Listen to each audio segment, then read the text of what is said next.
자, 오늘 고린도전서 7장입니다. 고린도전서 7장 21절부터예요.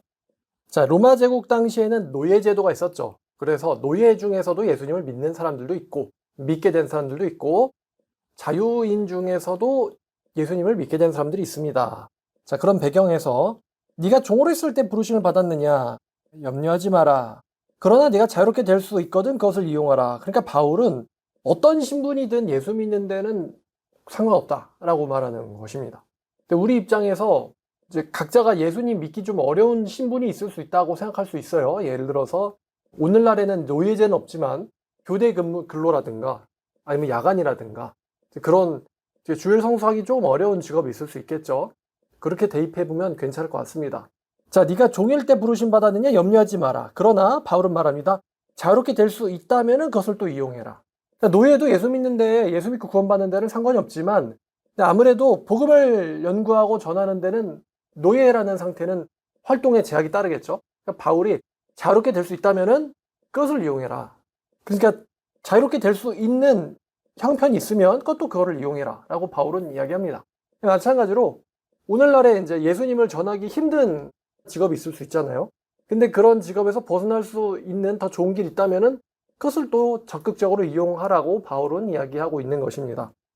자, 그 다음에 주 안에서 부르심을 받은 자는 종이라도 주께 속한 자유인이요. 자, 세상에서 사람들의 종이라 할지라도 예수님으로 들어가면 예수 안에서 자유를 누립니다. 예수에게 속한 자유인이다.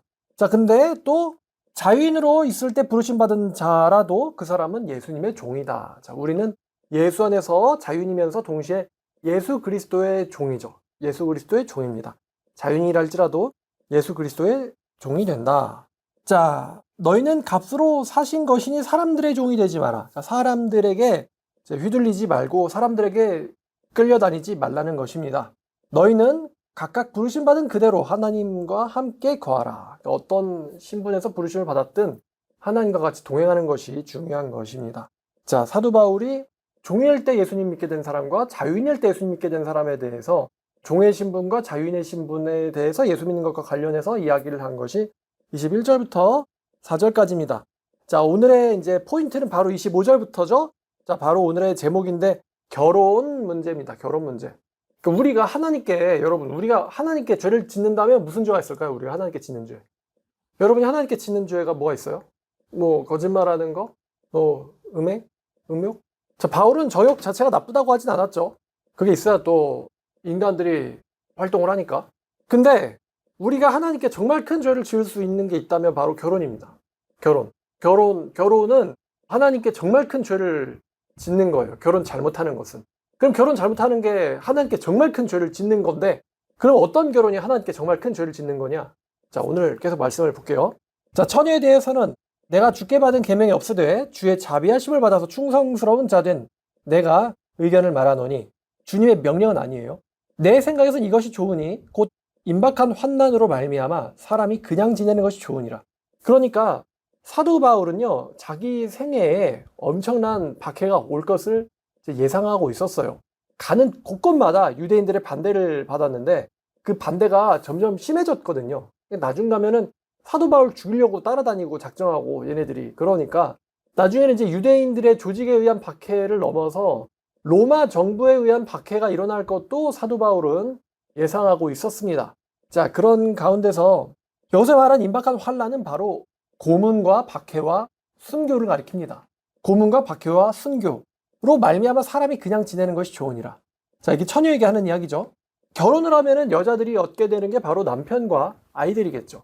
근데 내 남편이나 아이들이 예수님 때문에, 신앙 때문에 사회적인 박해, 그걸 넘어서 정신적인 고통, 그리고 육체적인 고문, 그리고 죽이는 거, 이것을 당한다고 생각해 보세요.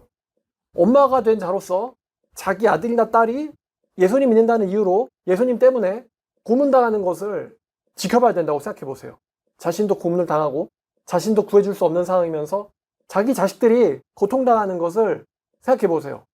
로마 제국은 기독교인이 됐다면요, 어린이들도 박해를 하고 고문을 했어요. 어린이들에게도 고통을 가했습니다. 로마 제국은. 그러니까 애라고 봐주지 않았어요. 자, 그러면 예수님 때문에 자기 아들이나 딸이 고통당하는 거를 볼 때 엄마가 얼마나 마음이 아플까요? 내가 고통당하는 것도 물론 되게 힘들지만 내 사랑하는 남편이나 내 사랑하는 아내나 아니면 내 사랑하는 자녀들이 예수님 때문에 고문당하는 사회였었어요, 이때는. 그게 올 걸 바울은 알고 있었습니다. 자, 그래서 임박한 환난 때문에 가정을 만들지 않는 것이 좋다. 주님에게 받은 계명은 아니지만. 네가 아내에게 매였느냐? 노이기를 구하지 마라. 아내가 있다면 부부 관계를 하는 거죠. 아내로부터 놓였다? 그러면 아내를 구하지 마라. 그러니까 현재 예수님 믿을 당시에 어떤 입장과 상황이었냐? 미혼이었으면 기혼이었으면 이렇게 말하고 있는 것입니다. 그러나 장가가도 죄 짓는 것이 아니오. 처녀가 시집가도 죄 짓는 것은 아니다. 그러니까 시집가고 장가가는 거가 죄는 아닌데요. 이런 사람들에겐 육신의 고난이 있을 것이다. 육신의 고난이 있을 거라고 했어요. 자, 육신의 고난이 박해만 가리키는 게 아니고요. 부부간에 이제 고통도 있고 갈등도 있습니다.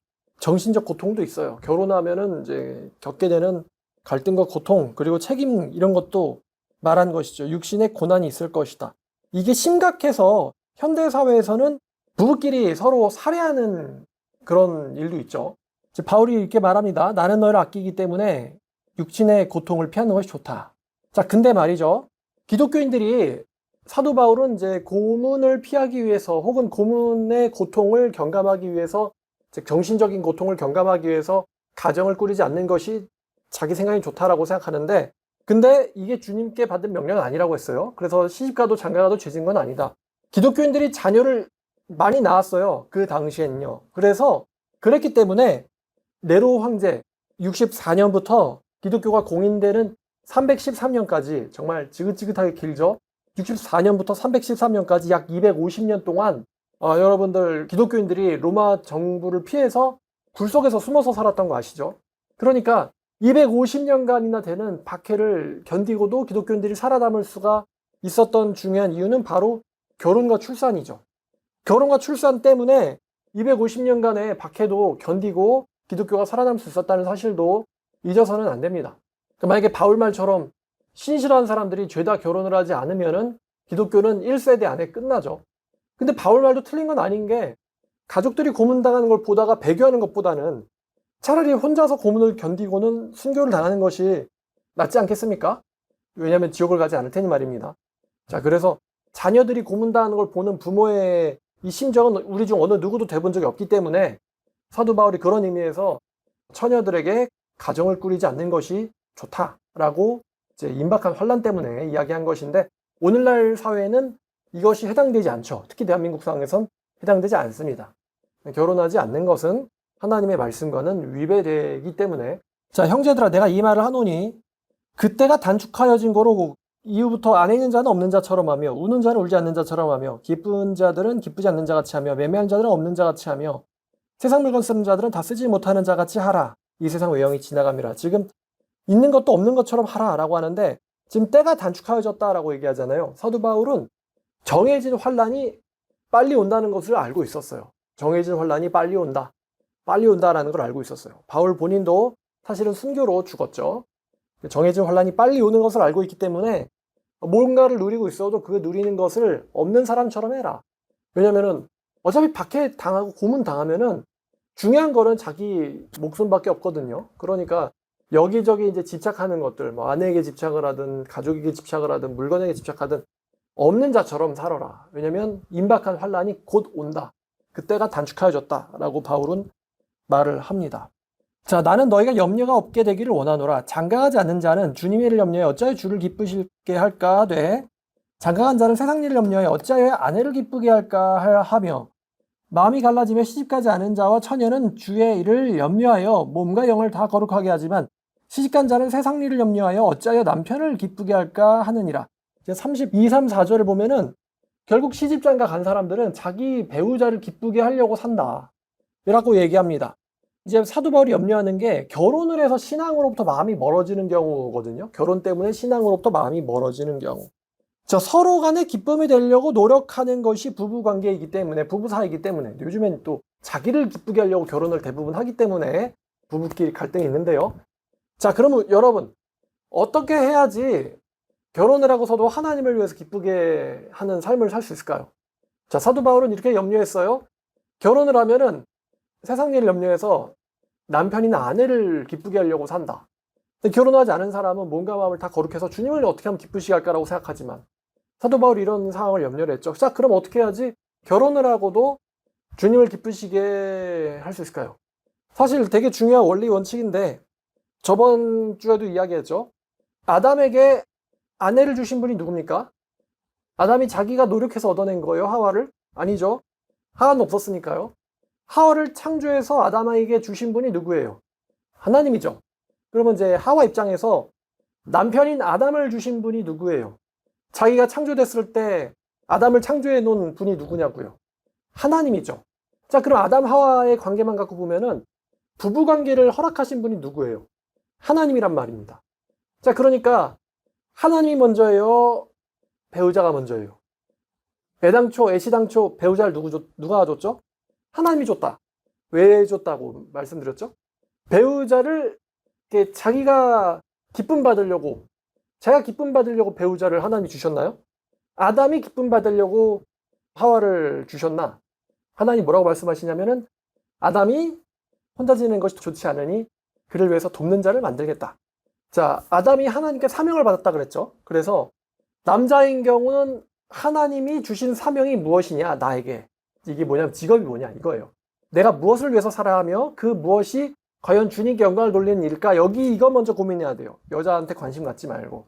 내가 어떻게 해야지 주님을 위해서 사는 걸까? 이게 먼저예요. 하나님이 아담에게 너 이렇게 그냥 아담더러 너 정욕적으로 살라. 정욕적으로 살라라고 아담을 창조하셨어요? 아니에요. 하나님의 일을 하려고 창조받았어요. 그래서 아담은 사명을 먼저 발견하는 게 먼저고 그 사명을 수행하다가 보니까 이제 돕는 자가 필요하구나. 그래서 돕는 자를 주신 게 하와예요. 그리고 부부간의 어떤 기쁨이라든가 육체관계라든가 이것은 하나님이 주신 사명을 같이 완수하기 위한 부부관계에서 따라오는 덤이에요. 덤. 육체관계는 기쁘긴 하지만 이거는 덤이다.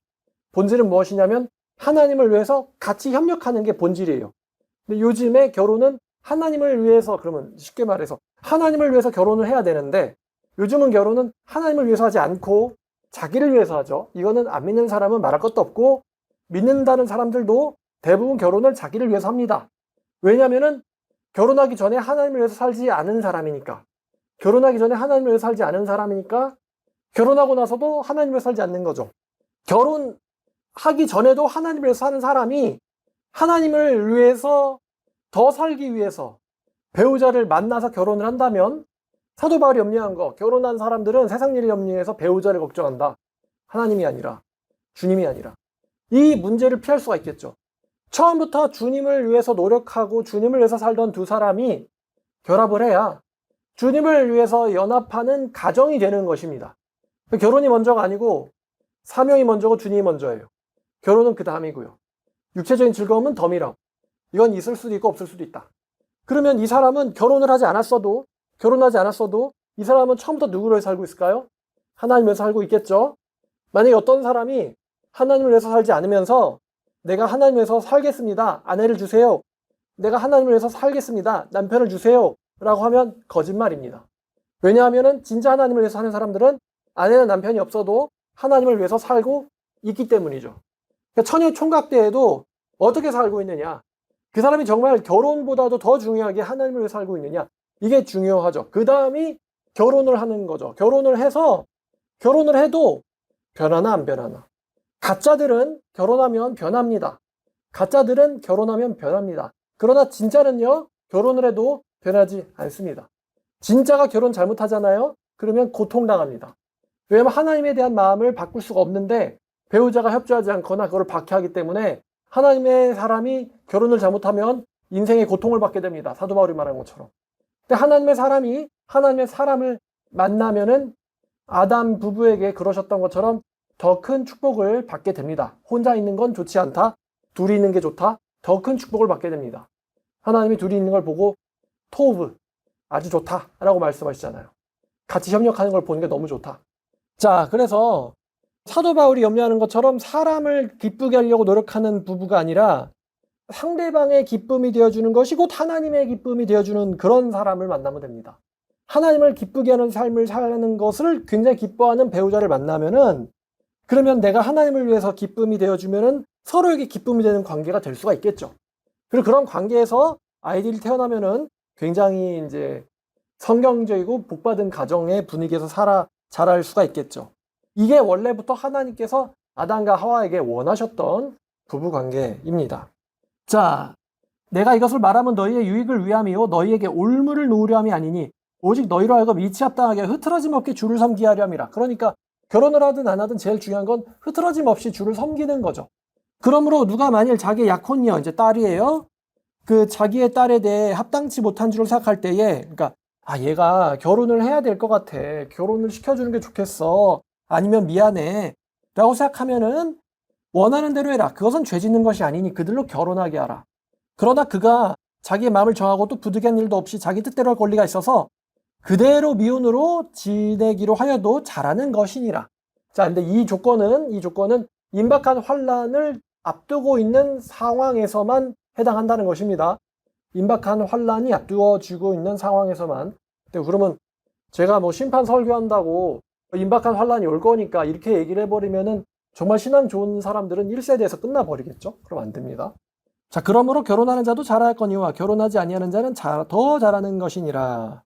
자, 아내는 남편이 살아있는 동안 매여 있다가 남편이 죽으면 자기 뜻대로 자유롭게 시집을 갈 것이나, 그러니까 이제 사별한 경우는 자유롭게 시집을 재혼을 해라. 근데 자, 이제 사별녀든 미혼이든 초혼이든, 그러니까 초혼이든 재혼이든요. 자, 초혼이든 재혼이든 주 안에서만 할 것이니라. 자, 이 말을 보면 제가 이제 화가 나죠. 자, 주 안에서만 해라. 주 안에서만 해라. 주 안에서만 해라. 자, 영어 너무 쉽죠? Only in the Lord. 주 안에서만 해라. 재혼이든 초혼이든 주 안에서만 해라. 재혼이든 초혼이든 주 안에 있는 사람과만 하라라는 것입니다. 주 안에 있는 사람과만 해라. 자, 이것을 원어를 통해서 보면은 제한이 강조되어 있습니다. 반드시 예수님 믿는 사람 안에서만 해야 된다. 반드시 예수님을 믿는 사람 안에서만 해야 된다. 이게 바울의 가르침입니다만 현대 대형교회 목사들은 이런 걸 강조하지 않죠. 왜냐면은 얘네들은 세상 여자들을 잡아와서 이제 결혼이라는 걸로 잡아와서 지내교회 데리고 오는 게 교인 수 증가잖아요. 믿는 사람끼리 결혼하면은 10,000명 있어봤자 10,000명이잖아. 근데 10,000명이 안 믿는 사람이랑 결혼해서 데리고 온다? 그럼 20,000명이잖아요. 그리고 그 나머지 안 믿는데 믿게 된, 교회 오게 된 10,000명한테는 어차피 주일날 노는 것보단 가서 좋은 얘기 듣자. 이 정도만 얘기해서 오게 하면 되잖아요. 어차피 그냥 대충 좋은 이야기 듣고 그냥 뭐 기분나 좀 하고, 이런 것을 대형교회는 원하기 때문에 안 믿는 사람이랑 결혼해라. 그거 굉장히 괜찮다고 생각한다라고 제가 이제 영상에서 첨부해줬죠. 이제 통혼에 대해서 어떻게 생각하고 있는지. 굉장히 가치 있고 값진 일이라고 주장하고 있단 말이죠. 이건 미친 소리죠. 미친 소리입니다. 성경을 모르는 자들의 미친 소리입니다. 사도 바울이 뭐라 그랬어요?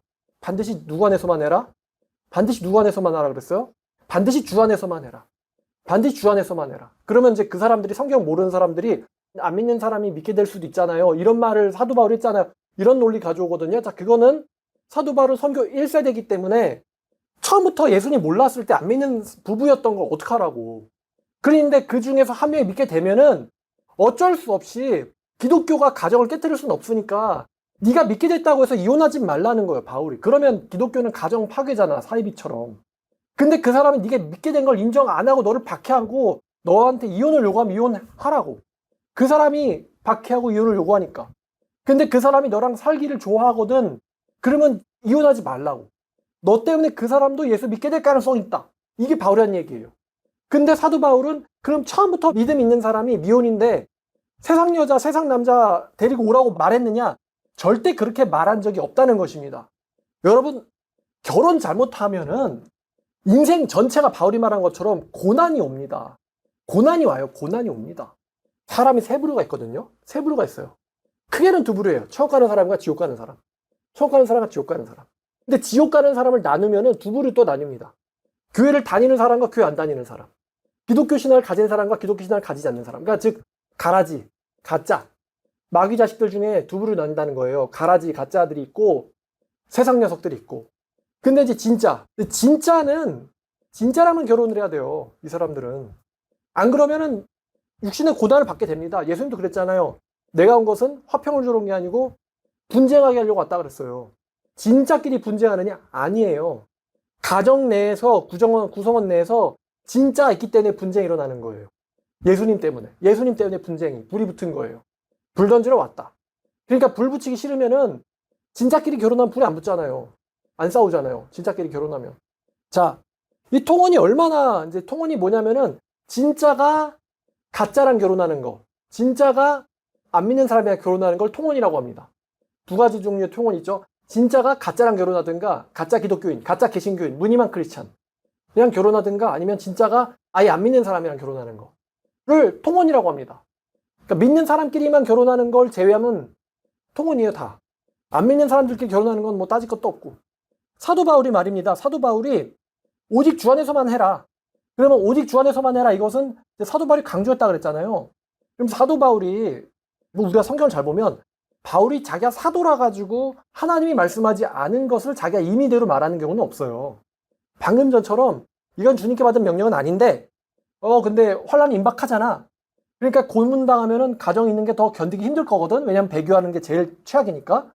이런 것은 내 생각을 말하노니라는 전제 조건을 다는데, 사도 바울이 반드시 너는 뭐뭐 해야 된다라고 할 때 구약 성경이 말하지 않는 것을 바울이 반드시 이래야 된다라고 말하는 경우는 없습니다. 그러면은 사도 바울이 도대체 어디를 보고 반드시 주 안에서만 하라고 얘기했을까? 구약 성경에 근거가 있겠죠? 바울이 신약에서도 주 안에서만 해라 라고 했다면은 그렇게 말한 계명이 되는 구약의 말씀이 있을 거 아니에요. 사도 바울이 구약의 결혼 원리를 알고 그 구약의 결혼 원리를 교회에다 적용하는 얘기를 하는 거거든요. 반드시 믿는 사람 안에서만 해야 된다. 주 안에 있는 사람과 해야 된다. 주 안에 있는 사람과. 자, 신명기 7장 2절부터 5절까지 보면은 이게 굉장히 무섭고 잘못된 일인데, 7장 2절을 보면 신명기, 자, 네 하나님 여호와께서 그들을 내게 넘겨 내게 치게 하시리니, 자, 그때 너는 그들을 진멸할 것이며 그들과 어떤 언약도 하지 말 것이요. 어떤 언약도 하지 말 것이요. 그들을 불쌍히 여기지도 말 것이요. 또 그들과 혼인하지도 말지니 네 딸을 그들의 아들에게 주지 말 것이요. 그들의 딸도 네 며느리로 들이지 말 것은 그가 내 아들을 유혹하여 그가 여호와를 떠나서 다른 신들을 섬기게 하므로 여호와께서 너에게 진노하사 갑자기 너희를 멸하실 것임이라. 자, 모세가 뭐라고 말을 했냐? 하나님의 말씀입니다. 그들을 들이지 마라. 어떠한 언약도 하지 마라. 혼인계약 어떠한 언약도 하지 마라. 왜냐면 그들이 네 자식들을 변질시켜서 너네 전부 다를 하나님께서 진노하시고 멸하시려고 한다. 멸하실 것이다. 여기서 멸한다라는 것은 인생, 육체적인 인생을 말하죠. 육체적인 인생도 멸망을 당하고, 그리고 당연하겠지만 지옥을 갑니다. 지옥을 간다고요. 지옥 간다. 그러므로 네가 오직 그들에게 행할 것이 이러하니 그들의 제단을 헐며 주상을 깨뜨리며 아세라 목상을 찍으며 조악한 우상들을 불사를 것이니라. 자, 4절 말씀 한 번 더. 갑자기 여호와께서 너에게 진노하사 너희를 멸하실 것이다. 어떠한 언약도 그들과 해서는 안 된다. 자, 모세는요, 이스라엘 백성들이 이민족과 혼인하는 것을 철저하게 금지시켰습니다. 혼인하면 대가가 무엇이다? 바로 멸망이다. 누구한테 멸망당하는 거예요? 누구한테? 하나님께 멸망당하는 거예요. 하나님이, 니네 하나님이란 하나님이 너희를 멸망시킬 거다. 멸망시킨다라는 표현이 굉장히 무서운 표현이라고 제가 말씀드렸습니다. 칼로 찔러 죽일 거야. 몸을 완전 도륙낼 거야. 이것도 무섭죠? 팔다리 다 잘라버릴 거야. 사지절단. 무섭죠? 근데 이거를 다 포함하고 있는 개념이 바로 멸망입니다. 멸망. 너도 죽고, 네 아내도 죽고, 네 자식도 죽고, 네 아빠 엄마 죽고, 3대 4대 싹을 다 멸망당한다. 민족들이 전부 다. 칼로 죽든 화살로 죽든 폭발 맞아 죽든 뭐 미사일로 죽든 사고로 죽든 병으로 죽든 멸망시킬 거다. 하나님이 너를 멸망시킬 거다. 그러므로 절대로 그들과 언약을 해서는 안 된다. 자, 성경 여기저기에 통혼 금지가 나와 있습니다. 느헤미야서에서도 통혼 금지가 나와 있고요. 에스라에서도 통혼 금지가 나와 있습니다. 에스라 9장을 보면, 자, 예루살렘이 느부갓네살에 의해서 철저하게 멸망당했죠. 철저하게 도륙당하고 살해당했어요. 학살당했습니다. 학살당했어요. 자, 그 학살당한 원인을 무엇이라고 성경이 이야기하고 있느냐? 9장 11절 에스라입니다. 전에 주께서 주의 종 선지자들을 명령하여 이르시되 너희가 가서 얻으려는 땅은 더러운 땅이니 이방 백성들의 더럽고 가증한 일을 행하여 이 끝에서 저 끝까지 더러움으로 채웠으므라. 그런즉 너희 여자들을 그들의 아들들에게 주지 말고 그들의 딸을 너희 아들들을 위하여 데려오지 말며 그들을 위하여 평화 행복을 영원히 구하지 마라. 그리하면 너희가 왕성하여 아름다운 것을 먹으며 그 땅의 자손에게 물려줘 영원한 유산으로 물려주게 되리라 하셨나이다. 우리의 악한 행실과 큰 죄로 말미암아 이 모든 일을 당하였사오나. 자, 지금 에스라가요 어떻게 평가하고 있냐면 예루살렘이 멸망당하고 이스라엘 백성들이 도륙당하고 학살당한 이유가 무엇이냐? 바로 통혼 때문에 라고 얘기하고 있어요. 통혼 때문에. 이방 것들, 이방 여자들, 이방 남자들 데리고 와가지고 우상숭배한 것이 우리가 멸망당한, 학살당한 원인이라고 이야기하고 있습니다. 성경은. 우리가 이런 큰 죄로 말미암아 이 모든 일을 당하였사오나 하나님께서 우리의 죄악보다 형벌을 가볍게 하셨고 요만큼이라도 백성을 남겨주셨사오니 우리가 어찌 다시 주님의 계명을 거역하고 이 가장 백성들과 통혼하오리이까? 만약에 통혼을 한다면 주님께서 우리를 멸망시키시고 그 멸망으로부터 남아 피할 자가 다시 없도록 진노하시지 않겠습니까? 이스라엘 하나님 여호와여 주는 이로우시나니 우리가 남아 피한 것이 오늘날과 같사옵거늘 도리어 주께 범죄하였사오니 이 범죄가 뭐예요? 제가 말씀드렸잖아요. 결혼이라고. 어떤 죄를 지으면 민족이 멸족당하는 그런 무서운 죄를 저지를 수 있느냐? 바로 통혼이라고요. 통혼을 하면 민족이 멸족당하는 아주 무서운 죄를 하나님께 짓는 것입니다. 여기 보면은 주님께 범죄했다라고 말하고 있습니다. 통혼을 해가지고 주님 앞에 한 사람도 못 서게, 감히 서지 못하겠나이다 라고 에스라 19장 15절에서 이야기하고 있습니다.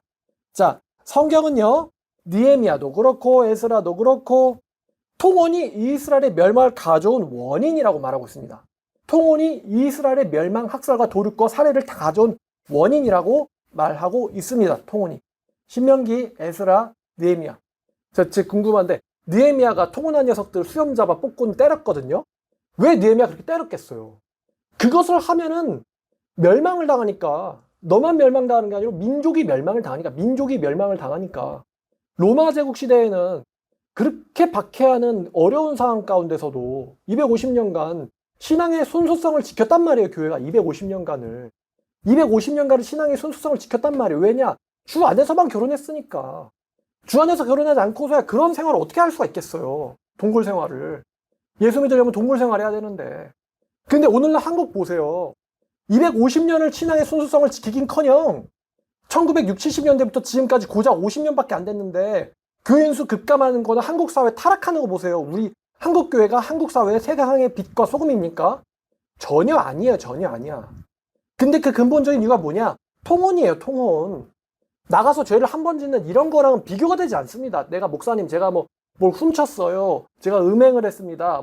성폭행, 강간을 저질렀어요. 이런 거는 비교도 안 돼요. 왜냐하면 통혼은 한 번 짓는 죄가 아니거든. 사도 바울이 음녀랑 결혼을 하면은, 음녀랑 몸을 합하면은 그 음녀의 영의 더러움이 들어와 버리니까 음행은 자기 몸에다 죄를 짓는 거라고 바울이 얘기했죠. 절도나 이런 거는 몸 바깥에다 짓는 죄인데 음행은 영과 영의 결합이거든. 그래서 신전창녀랑 결합을 해버리면은 영이 더러워지니까 네가 네 영을 더럽히고도 주님께 성전이라고 부를 수 있겠냐? 바울이 이런 말을 했단 말이에요. 한 번 해도 그런데 사도 바울이 한 번 하면 괜찮다고 말하지 않잖아요. 한 번만 해도 영이 더럽혀지는데 결혼이잖아요. 한 번이에요? 아니란 말이에요. 이건 30분 이게 아니란 말이에요. 결혼이라고. 결혼을 창녀랑 음녀랑 하는 게 통혼이라고요. 애당초 결혼 자체가 우상숭배지.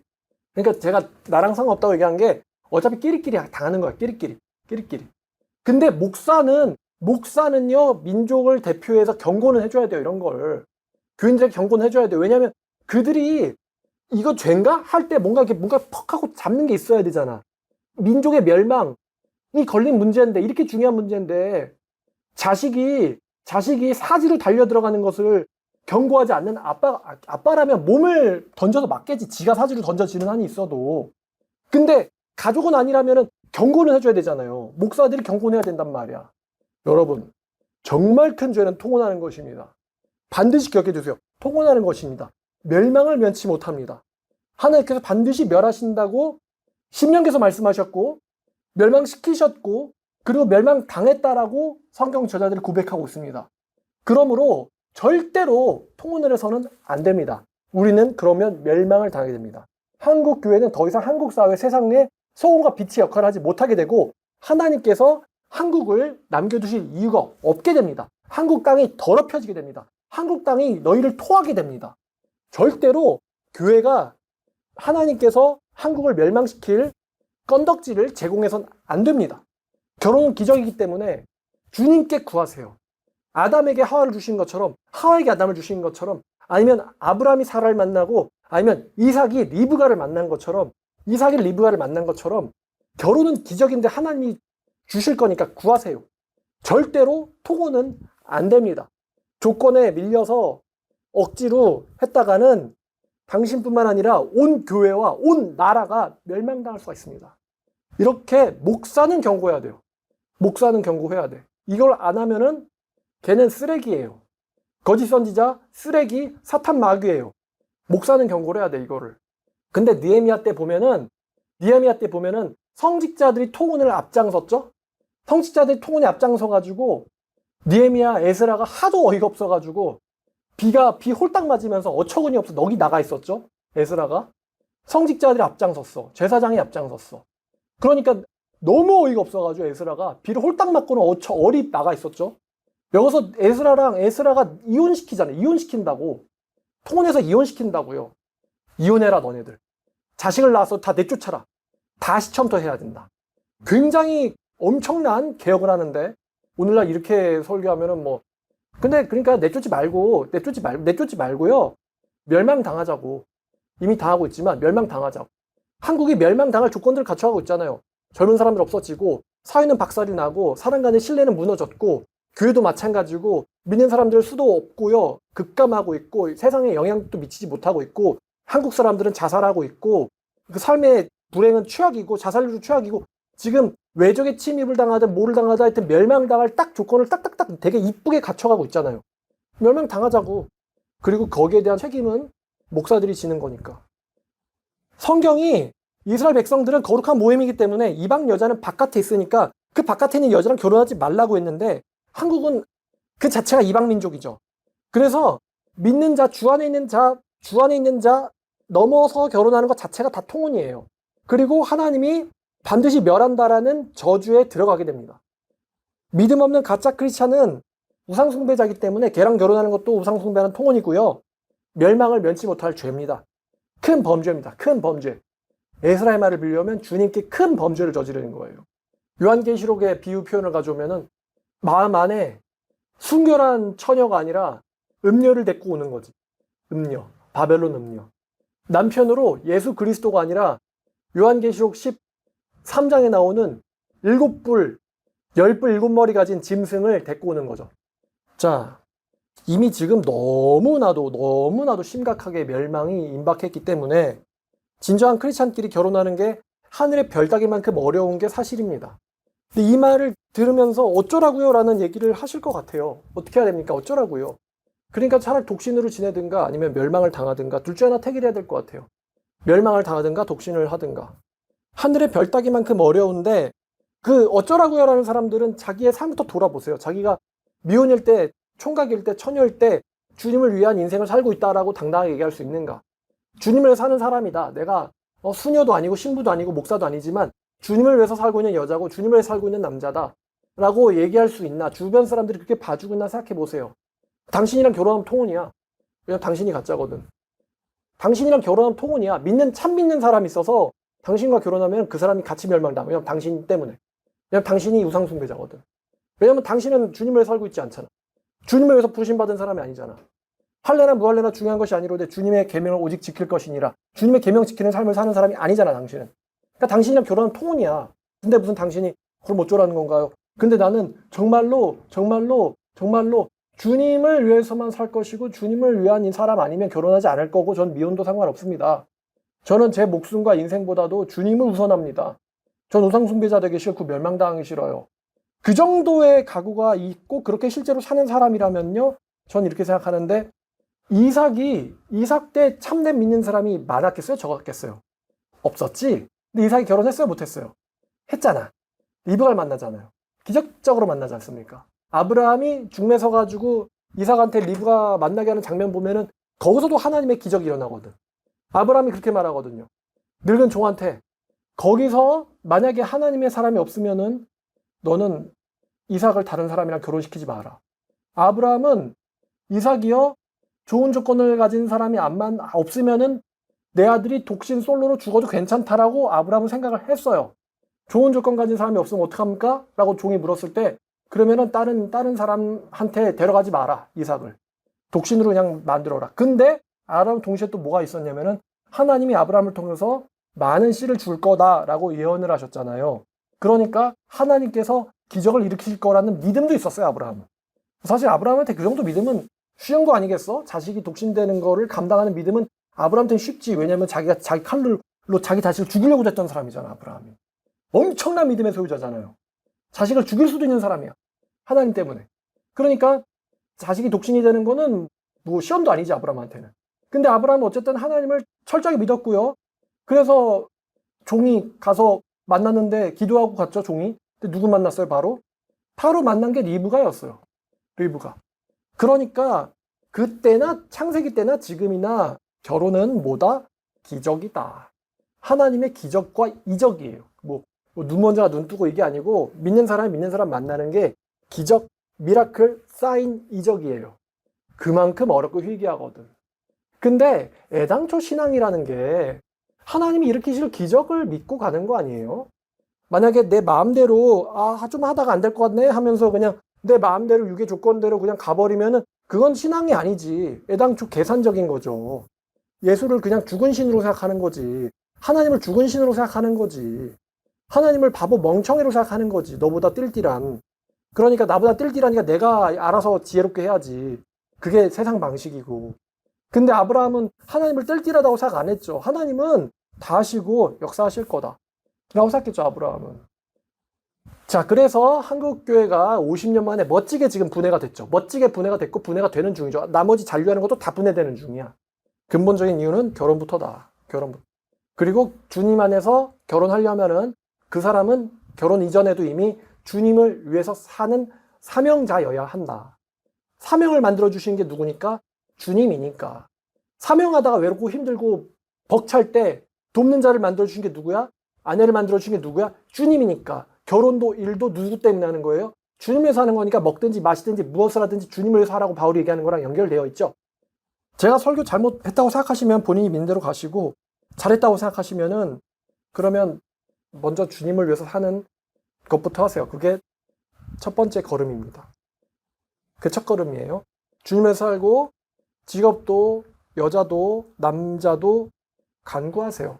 그것은 기적입니다. 직업을 주시는 분도 배우자를 주시는 분도 살아계신 전능하신 하나님이기 때문에 기적입니다. 병자가 고침받은 것만 기적이 아니에요. 사명을 발견하는 거 기적입니다. 그리고 사명자를 만나는 거 기적 중에 기적입니다. 그런 인생을 여러분이 먼저 사셔야 됩니다. 믿음으로. 조건 보고 결혼했다가 멸망당하는 어리석은 이미 뻔한 결말 살지 마시기를 바랍니다. 한국의 멸망을 가져옵니다. 자, 기도하겠습니다. 하나님 감사합니다. 오늘 고린도전서 7장 말씀 통해서 바울이 왜 주 안에서만 결혼하라고 했는가, 그리고 그 당시에 바울이 왜 독신으로 지내는 것이 좋은지 얘기를 나눴습니다. 주님, 우리가 정말 제 인생이나 어떤 무엇보다도 주님을 먼저 생각하는 사람 되기를 원합니다. 주를 위해서 사는 저와 말씀을 듣는 모두가 되게 하여 주시옵소서. 예수님의 이름으로 기도드렸습니다.